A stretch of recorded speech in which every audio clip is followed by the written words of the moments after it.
Hello વિદ્યાર્થી મિત્રો, સ્વાગત છે આપ સર્વ વિદ્યાર્થી મિત્રોનું આપ સર્વની એક જ માત્ર યુટ્યુબ ચેનલ આરએફની મોજ એફઆરની મોજ યુટ્યુબ ચેનલ પર.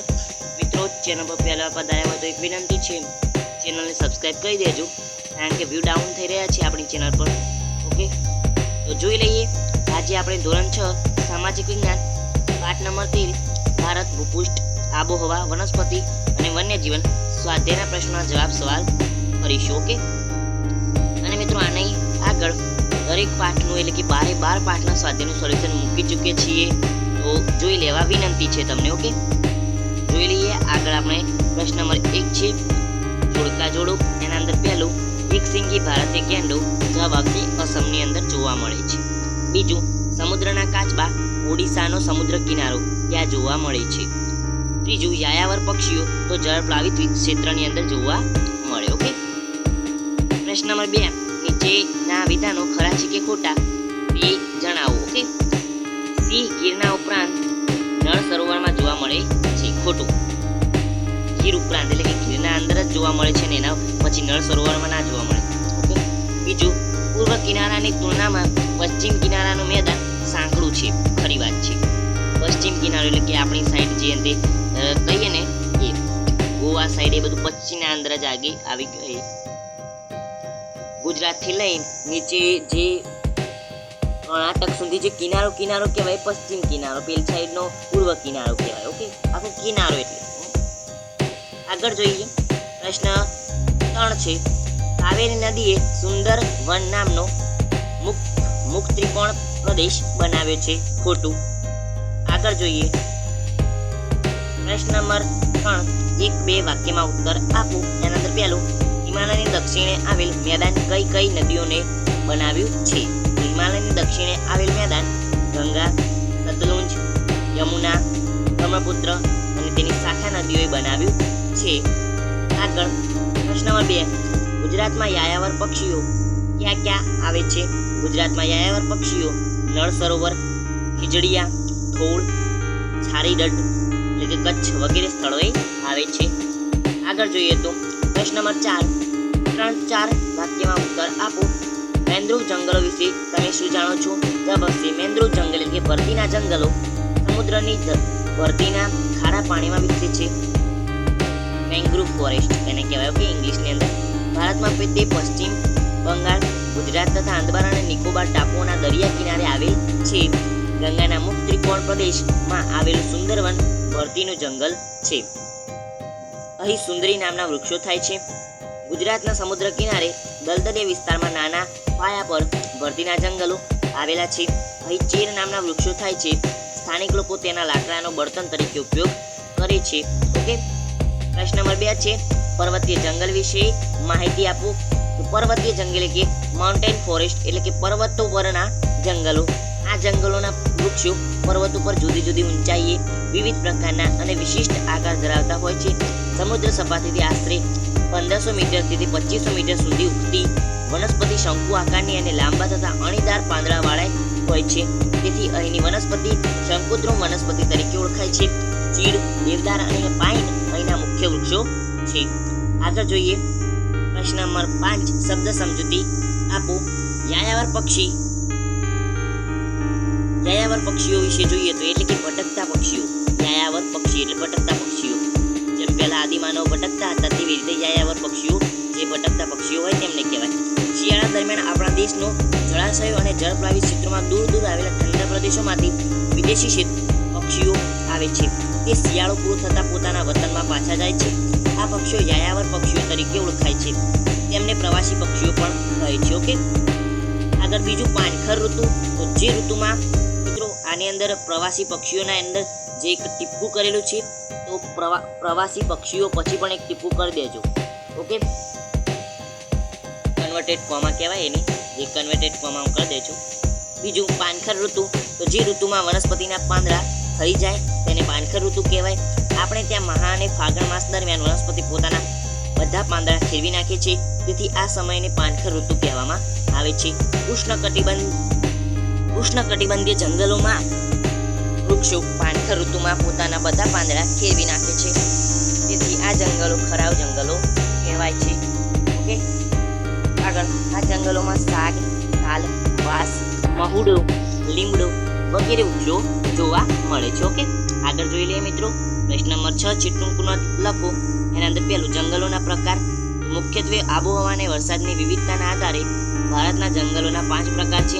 ઉષ્ણકટિબંધીય વરસાદી જંગલો. મિત્રો 9મા ધોરણની અંદર આ બધું તમારે ભણવાનું આવશે. આ ઉષ્ણકટિબંધીય વરસાદી જંગલો અમારે આવતું હતું, અમારે આવશે. કંઈક સિલેબસની અંદર ચેન્જ થાય તો ના આવી શકે, પરંતુ મારા ખ્યાલ તો આવતી જ. પહેલું ઉષ્ણકટિબંધીય વરસાદી જંગલો. જંગલોના 5 પ્રકાર. પહેલા ઉષ્ણકટિબંધીય વરસાદી જંગલો. ભારતમાં આ જંગલો વાર્ષિક 200 સેમી કરતાં વધુ વરસાદવાળા પ્રદેશોમાં આવેલ છે. આ જંગલોના વૃક્ષો ગાઢ અને ઘટાદાર હોવાથી અહીં સૂર્યના કિરણો જમીન સુધી પહોંચી શકતા નથી, એટલે કે ઓછું અજવાળું હોય જંગલોને. આ જંગલોના વૃક્ષોમાં એક સાથે પાનખર આવતી નથી, તેથી તે 12 માસ લીલા રહે છે. એકી સાથે બધી જ જગ્યાએ પાનખર, એટલે કે બધી જ વૃક્ષોના પાન ખરી જતા નથી, એટલે પાનખર જેવી ઋતુ અહીંયા ના હોય. ભારતમાં તે પશ્ચિમ ઘાટના કિનારા તરફ ઢોળાવોમાં પટ્ટી રૂપે, એટલે કે જે પશ્ચિમ કિનારો મેં કીધું, ગોવા, કેરળ સાઈડ આખું પશ્ચિમ ઘાટ કહેવાય ને એ. ઓકે, અને ત્યાં આવેલા છે પટ્ટી રૂપે. અને અંદમાન અને નિકોબાર ટાપુઓ.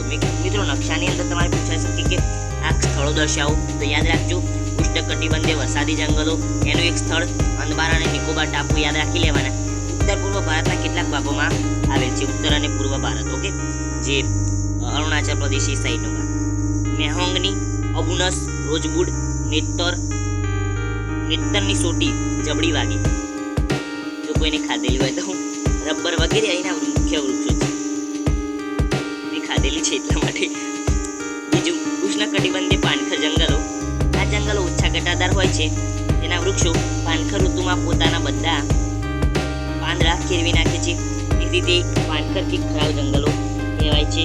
આ જંગલોના વૃક્ષો મોસમ પ્રમાણે પાન ખેરવતા હોવાથી તેને મોસમી જંગલો પણ કહે છે. ઉષ્ણકટિબંધીય પાનખર જંગલ અથવા તો ખરાવ જંગલો પણ આપણે કહીએ. ઓકે, પછી મોસમી જંગલો પણ એને કહેવાય. ભારતમાં આ પ્રકારના જંગલો ઘણા વિસ્તારોમાં આવેલા છે. શાક, સાલ, વાંસ, સીસમ, મહુડો, લીમડો વગેરે એના મુખ્ય વૃક્ષો છે. ત્રીજું સૂકા અને ઝાંખરાવાળા જંગલો. તો આ જંગલો 70 સેમીથી ઓછા વરસાદ મેળવતા વાર્ષિક 70 સેમીથી ઓછા વાર્ષિક વરસાદ મેળવતા પ્રદેશોમાં જોવા મળે છે. તે કાંટાળા હોય છે. ભારતમાં તે રાજસ્થાન, હરિયાણા, પશ્ચિમ ઘાટનો પૂર્વીય ઢાળ અને ગુજરાતમાં આવેલા છે. થોર, ખેર, ખીજડો, બાવળ, બોરડી વગેરે અહીંની મુખ્ય વનસ્પતિ છે. ઓકે, આગળ જોઈ લઈએ. આગળ છે ચોથું પર્વતીય જંગલો. તો પર્વતીય જંગલ એટલે કે માઉન્ટેન ફોરેસ્ટ, એટલે કે પર્વત પરના જંગલો. આ જંગલોના વૃક્ષો પર્વતો પર જુદી જુદી ઊંચાઈએ વિવિધ પ્રકારના અને વિશિષ્ટ આકાર ધરાવતા હોય છે. સમુદ્ર સપાટીથી આશરે 1500 મીટરથી 2500 મીટર સુધી ઊંચી વનસ્પતિ શંકુ આકારની અને લાંબા તથા આણેદાર પાંદડાવાળી હોય છે. તેથી અહીંની વનસ્પતિ શંકુદ્ર વનસ્પતિ તરીકે ઓળખાય છે. ચીડ, દેવદાર અને પાઇન એના મુખ્ય વૃક્ષો છે. ઓકે, પાંચમું ભરતીના જંગલો. મેંદ્રુવ જંગલો કે ભરતીના જંગલો, એના વિશે પણ મિત્રો આગળ પ્રશ્ન આવી ગયો હતો. સમુદ્રની ભરતીના ખરાબ પાણીમાં વિકસે છે. ભારતમાં તે પશ્ચિમ બંગાળ, ગુજરાત તથા અંદમાન અને નિકોબારના ટાપુ દરમિયાન દરિયા કિનારે આવેલ છે. મિત્રો આ ઝડપથી વાંચી લો, કારણ કે આપણે વાંચી ચૂક્યા છીએ પહેલા ધ્યાનથી. ગંગાના મુક્તિકમ પ્રદેશમાં આવેલ સુંદરવન ભરતીના જંગલ છે. અહીં સુંદરી નામના વૃક્ષો છે. ગુજરાતના સમુદ્ર કિનારે દલદલે વિસ્તારમાં નાના પાયા પર ભરતીના જંગલો આવેલા છે. અહીં ચેર નામના વૃક્ષો થાય છે. સ્થાનિક લોકો તેને લાકડાનો બળતણ તરીકે ઉપયોગ કરે છે. આગળ જોઈએ. આગળ છે ભારતની આબોહવા અને ઋતુઓ. તો ભારતની આબોહવામાં સ્પષ્ટ ઋતુભેદ અનુભવાય છે. ભારતમાં નીચે મુજબની 4 ઋતુઓ પ્રવર્તે છે. શિયાળો. પહેલી ઋતુના અંદર શિયાળો, તો એના મહિના એટલે કે માસ કયા સમયગાળા દરમિયાન શિયાળો હોય છે? તો ડિસેમ્બરથી ફેબ્રુઆરી દરમિયાન શિયાળો હોય છે. ઠંડી ઋતુ, શિયાળાને ઠંડી ઋતુ પણ કહેવાય. એટલે ડિસેમ્બરથી ફેબ્રુઆરી શિયાળો.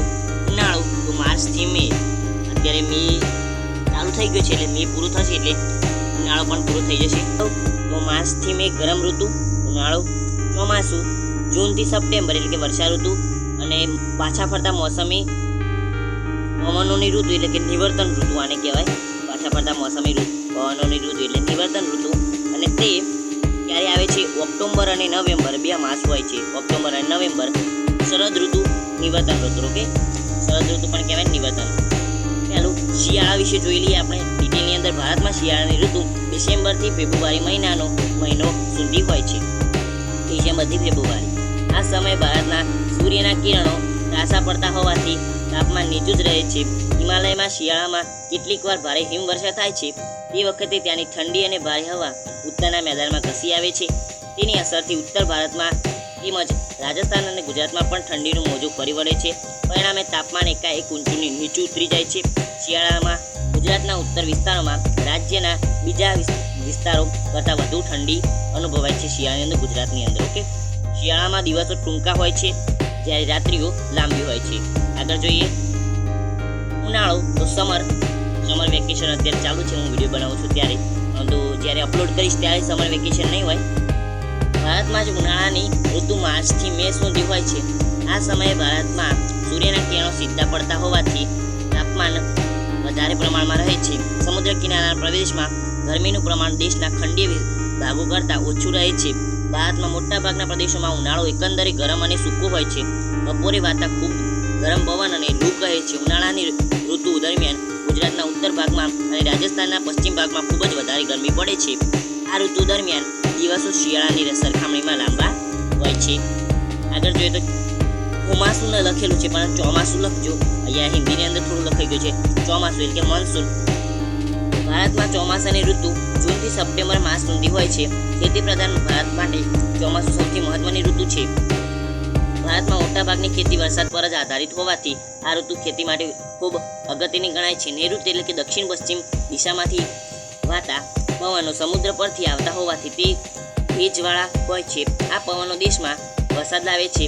આ પવનોનો એક ફાંટો અરબ સાગર પરથી આગળ વધી કેરળ, મહારાષ્ટ્ર, ગુજરાત અને મધ્યપ્રદેશ સુધી પહોંચે છે. ભેજવાળા પવનોનો બીજો ફાંટો બંગાળના ઉપસાગર એટલે કે બંગાળની ખાડી, અંદમાન અને નિકોબાર ટાપુઓ અને પૂર્વ ભારત થઈ ગંગાના મેદાનમાં પ્રવેશે છે. ઓકે, આ બંને ફાટા આગળ જતા એકબીજાને મળી પશ્ચિમ ઉત્તર પ્રદેશ, હરિયાણા, પંજાબ, પૂર્વ રાજસ્થાન સુધી જઈ વરસાદ આપે છે. ભેજવાળા પવનોના માર્ગમાં જ્યાં પર્વતો આવે છે ત્યાં વધુ વરસાદ પડે છે. ગુજરાતમાં ભેજવાળા પવનોના માર્ગમાં મોટા પર્વતો આવતા ન હોવાથી વરસાદનું પ્રમાણ ઓછું રહે છે. આગળ જોઈએ તો પાછા ફરતા મોસમી પવનોની ઋતુ. તો ભારતમાં પાછા ફરતા મોસમી પવનોની ઋતુ ઓક્ટોબર-નવેમ્બરના સમયગાળામાં હોય છે. આ ઋતુ દરમિયાન પવનો ઈશાન દિશામાંથી ઉત્તર પૂર્વ દિશામાં જમીન તરફ વાય છે. તેથી તે સૂકા હોય છે. પરિણામે તે વરસાદ આપતા નથી. આ ઋતુ દરમિયાન આકાશ વાદળા વિનાનું સ્વચ્છ હોય છે. પાછા ફરતા મોસમી પવનો બંગાળના ઉપસાગર એટલે બંગાળની ખાડી પરથી પસાર થતા ભેજવાળા બને છે. તેથી તે ભારતના પૂર્વ કિનારે આંધ્રપ્રદેશ અને તમિલનાડુના કિનારે સારો વરસાદ આપે છે. આ ઋતુ તમિલનાડુની મુખ્ય વર્ષા ઋતુ ગણાય છે. ઓકે મિત્રો, આની સાથે આપણું સ્વાધ્યાયનું સોલ્યુશન પૂર્ણ થાય છે. ફરી મળીશું મિત્રો આવતા વિડીયોમાં. ત્યાં સુધી મોજ કરો. ચેનલને સબસ્ક્રાઈબ મિત્રો ના કરી હોય તો સબસ્ક્રાઈબ કરી દેજો. તમારા ભાઈની જ ચેનલ છે અને આવા અવનવા વિડીયો અને સ્વાધ્યાય સોલ્યુશન, પછી એકમ કસોટી સોલ્યુશન અને વાર્ષિક પરીક્ષા, જે દ્વિતીય સત્રાંત પરીક્ષા અને પ્રથમ સત્રાંત પરીક્ષાના પેપરનું સોલ્યુશન કરાવતા રહીએ છીએ આપણી ચેનલ પર. તો જોઈ લેજો વિડીયો, એ બધા પણ મળી જશે. ઓકે, અને આની અંદર આ થંબનેલની અંદર થોડું સુધારો કર્યો છે મેં. કેવું લાગ્યું તમને? થંબનેલ ગમ્યું હોય તો કહેજો. એક ચેનલ છે એના ઉપરથી કોપી કરીને મેં બનાવેલું છે આ થંબનેલ. ઓકે, ખાલી મેં ટ્રાય કર્યું હતું કે એવું થંબનેલ મને બનાવતા આવડે છે કે નહીં. એ આવડ્યું, પરંતુ આ રંગ મેં હાથથી કરીને એટલે કે જાણી જોઈને બદલ્યો છે, કારણ કે એ ના રખાય. ઓકે, કોપીરાઇટ ઇસ્યુ થઈ જાય એટલા માટે. બાકી તમને જો થંબનેલ ગમ્યું હોય તો પણ લાઈક, સબસ્ક્રાઈબ, શેર કરી દેજો. આવજો, મોજ કરો. ટાટા.